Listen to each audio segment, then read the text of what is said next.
안녕하세요. AB자산운용 이재욱입니다.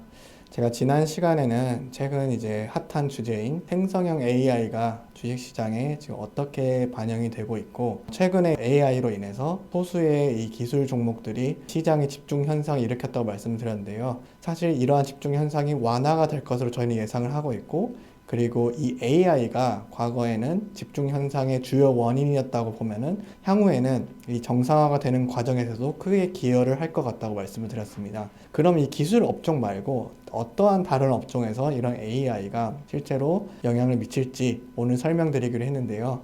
저는 이제 예시로 크게 세 가지 업종을 들어서 설명을 드리려고 합니다.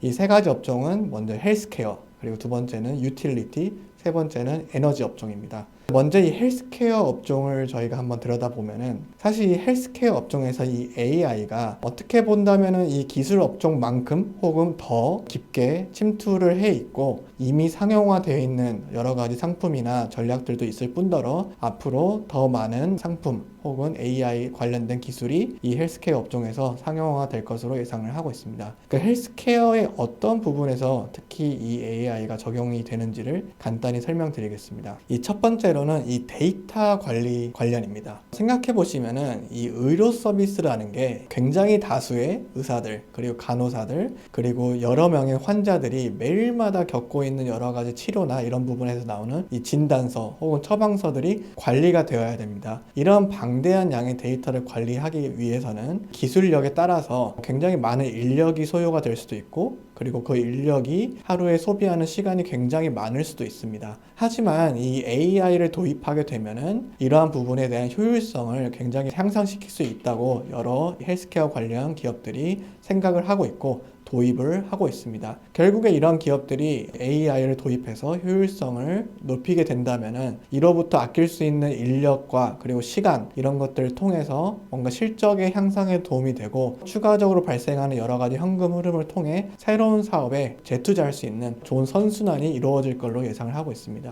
두 번째 예시는 바로 이 진단 부분입니다. 저희가 이제 병에 걸리거나 혹은 어디가 아플 때 병원에 가서 진단을 받기 위해서는 여러 가지 처치를 하게 되는데, 그 중에서 저희가 쉽게 접근할 수 있는 게 바로 엑스레이나 MRI, CT 이런 부분이 있습니다. CT나 MRI 자료를 통해서 사람이 판단을 해서 진단을 하게 되는데, 사람은 완벽할 수가 없기 때문에 항상 뭔가 실수도 할 수 있게 되고 오진이 발생할 수도 있습니다. 그러니까 오진이 발생했을 때 이 환자의 경험이 안 좋을 수도 있고 혹은 추가적인 비용이 나올 수도 있습니다. 하지만 최근에 이제 여러 가지 헬스케어 관련 기업들이 보았을 때 AI를 도입해서 이 AI와 의사가 함께 진단을 하게 되면 오진율도 낮출 수 있고 진단의 정확성을 높일 수 있다고 판단을 해서 도입을 하고 있습니다.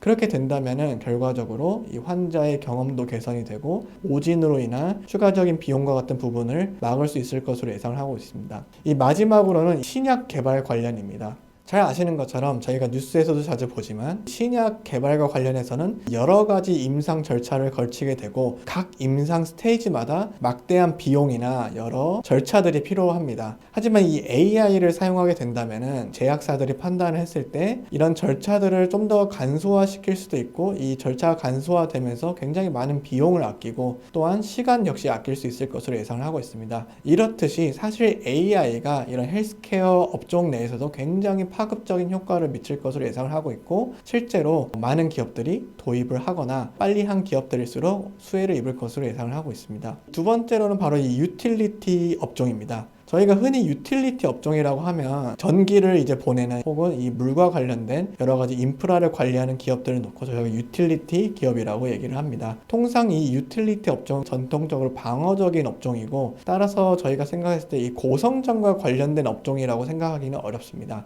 하지만 이 유틸리티 업종 역시 AI로 인한 파급 효과 때문에 이 선별적으로 굉장히 고성장의 기회가 있을 수 있는 업종이 될 것으로 예상을 하고 있습니다. 좀 더 이해를 쉽게 도와드리기 위해서 미국을 예로 들어서 설명을 드리겠습니다. 이제 2023년도에 들어서 이 AI가 계속해서 보급이 되면서 결과가 뭐냐면 바로 이 데이터 센터가 늘어난다는 점입니다. 그리고 이 데이터 센터는 굉장히 많은 전력을 소비하는 기구입니다. AI가 보급이 지속돼서 데이터 센터 보급이 계속해서 늘어나게 되면 전력의 소비가 계속해서 증가할 걸로 예상을 하고 있습니다. 간단한 예로는 최근에 나온 리서치를 보면은 현재 지금 미국에서 제공이 되고 있는 총 전력 대비 이 데이터 센터가 사용하고 있는 전력이 3%인데 비중이 2030년도에 들어서는 거의 8% 혹은 10% 가까이로 상승을 할 것으로 예상을 하고 있습니다. 사실 3%에서 10%가 뭐 큰 숫자가 아닌 것처럼 보일 수도 있지만 이 3%에서 10%의 이제 전력을 충당하기 위해서는 굉장히 많은 양의 에너지 혹은 새로운 인프라가 필요합니다. 한국이나 동양권에 있는 나라와 달리 이 미국이나 유럽에 있는 나라들은 대부분 이 전기와 관련된 인프라가 굉장히 노후화되어 있습니다. 따라서 이런 AI와 관련된 데이터 센터가 늘어남으로 인해서 이런 유틸리티 관련된 인프라가 계속해서 업그레이드가 필요할 것이고 이 업그레이드에는 막대한 자금이 투자가 필요할 것으로 예상됩니다. 따라서 이 유틸리티 업종에서도 과거 수십 년 동안 보지 못했던 고성장의 기회가 향후 있을 것으로 예상을 하고 있습니다.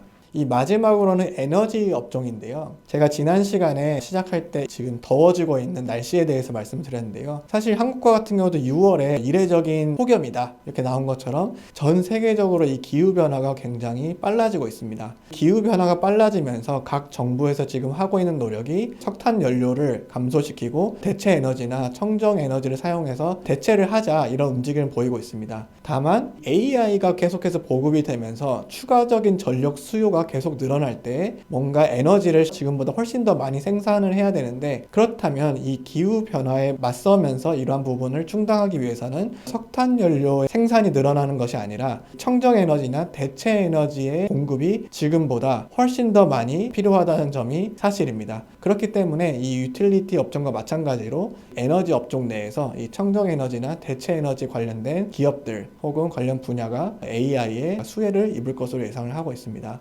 사실 이 생성형 AI라는 테마가 굉장히 빠르고 많은 변화를 저희 삶에 지금 제공을 하고 있습니다. 아마 이 부분은 제가 말씀드리지 않아도 피부로 느끼고 계실 거라고 생각을 합니다. 하지만 이러한 환경에서 오히려 이 투자자 입장에서는 더 많은 투자 기회가 창출될 것이라고 저희는 예상을 하고 있습니다. 따라서 제가 지난 시간과 이번 시간에 말씀드린 내용이 앞으로 투자자분들께서 투자하시는데 도움이 되셨으면 좋겠습니다. 감사합니다.